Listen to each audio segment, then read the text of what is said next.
In Rime, you play as a little Spanish kid in a story where it's about the stages of grief. So I've done a neat little thing and put this video in the stages of grief, starting off with denial.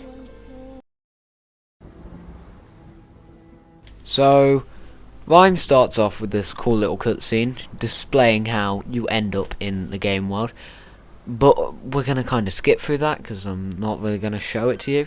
But you wake up on the beach and, well, you get to the centre of the map and you've got to well, the first thing you've got to do is awaken this fox thing by shouting at these statues. Just shouting at them, it lets this little thing go on and it lights the other statue. And eventually you will awaken the fox thing. And basically this mission is just about getting the fox, getting to the top of the tower. Simple stuff.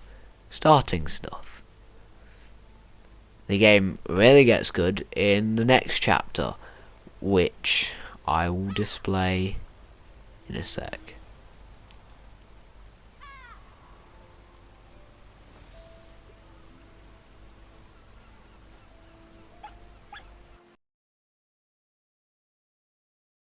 In the second chapter, you wake up in this weird room with stone statues and black people surrounding you. Now that is not racist. That is not racist, and I can prove it, alright? Those are black figures surrounding you. Look at that. Look at that. I'm not racist. I promise.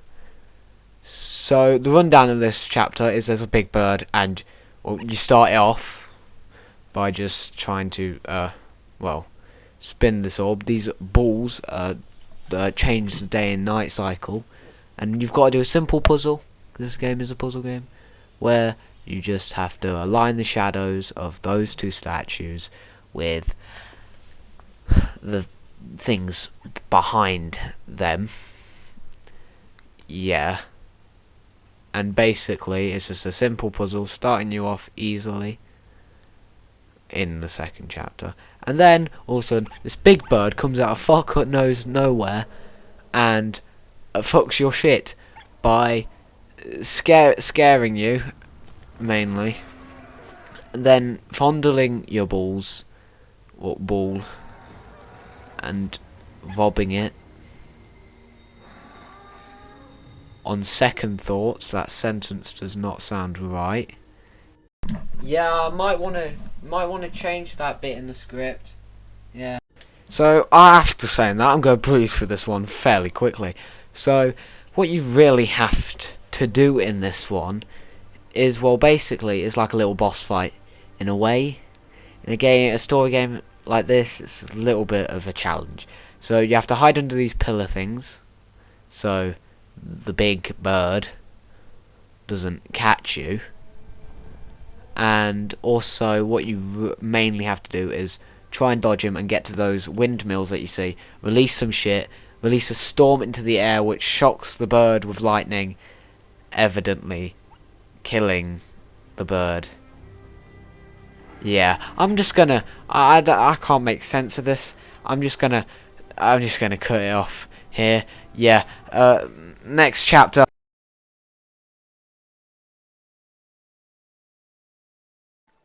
In bargaining, the next chapter, next stage of grief, you play in a dilapidated place. But this time, the scary part is, get ready for this, the black men aren't just docile anymore. The black men will suck you.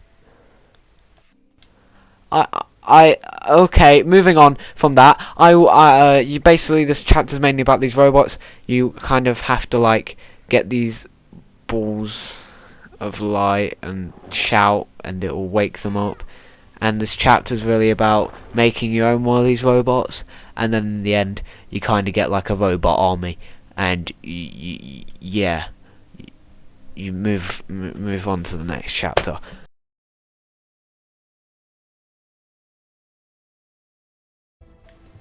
In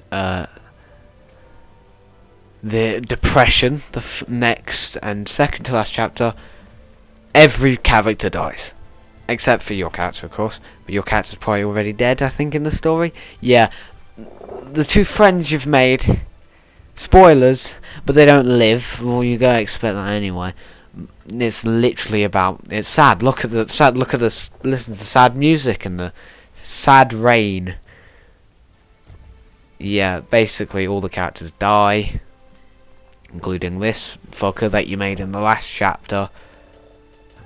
Big robot with nice legs, and fucking Fox over there that you met in the first chapter. Yeah, they just all die. Yeah, this is meant to be sad, but if you played the game before, you don't care. It's not sad. Yeah. Next chapter.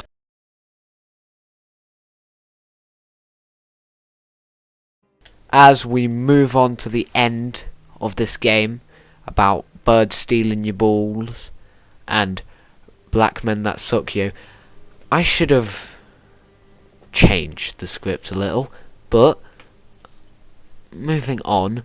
The last one it's very short, and it mainly sees you play as two characters, and it's mainly just story, plot, where play as the kid as everything's grey and it's like a dream world, and they see his dad, and then you've got to kind of like kill yourself, but you're already dead, so it's not killing yourself. But the next part you play as the dad, and basically the dad, he goes back to his son's room after manning up and not being a punani, and basically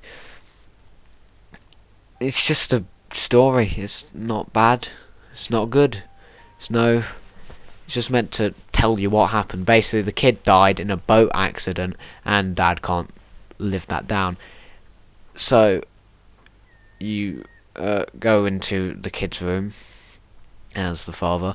You look around for a bit. Nice room, not bad. And then you have to just go back to the door after you've done that, and then a cutscene starts where you see the ghost of your son sitting on the bed, and basically it's the end of the game. Dad goes in for a hug, and then the kid disappears, and this is acceptance. This is the final stage of grief. You've got to accept that his son's dead, and he just lets the thing go, and basically the game's over. And I like this game. This game's really good. The graphics are nice, and the story's good in it. If I'm going to rate the game seriously, I love the graphics. The game is an amazing story game, and it's just a fun little game. So I would give Rime a 9 out of 10. Definitely.